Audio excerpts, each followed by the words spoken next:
biggest fear the market has is that the Fed has to keep going even past what is currently priced in the market.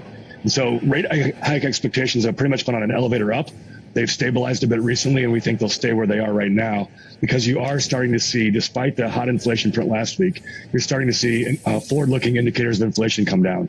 Contemplate that spot commodities are off 21%.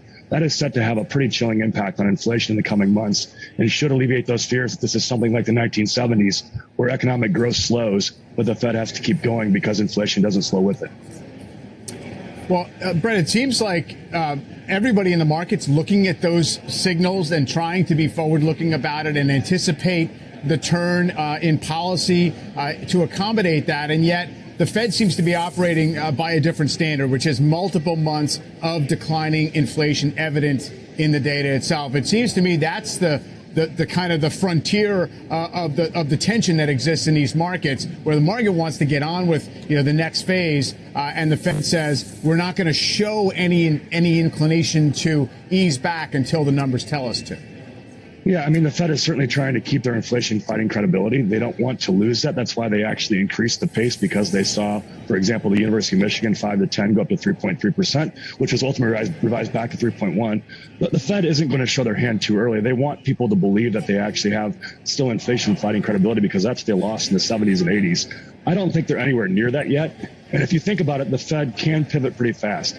This has been a more nimble Fed than I think most of us are used to. We used to have the Fed that televised and that did exactly what they said they were going to do. Now the Fed is reacting to the data.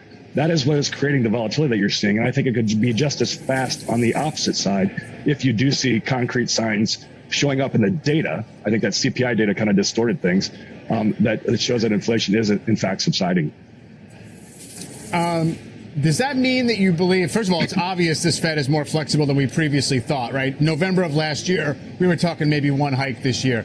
Early this year, Bank of America says 7 hikes this year. People thought that was nuts, and we're well there. But on the other hand, do you think the market can essentially absorb what's already anticipated? In other words, you said the big risk to the market is that people think the Fed has to go farther than what's already priced in. What's priced in? 3 3/4 on the Fed funds by the end of this year? Is that palatable to risk assets right now?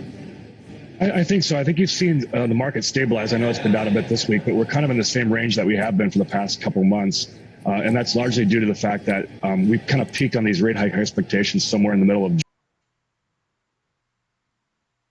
June. Since then, they've come back and kind of stabilized. I think as long as you see that continue, I think the market has put in the bottom. I certainly don't think we're going to up and away and just fly away higher. I think you're going to see a grind back and forth as we kind of await each and every inflation data point. The good news economically, certainly we could have a recession, but I would think of it more as a buyer's strike, not necessarily a deep recession like we had in 07, 09, where consumers spent the next 10, 15 years rebuilding their balance sheet. Today, those are still in good shape.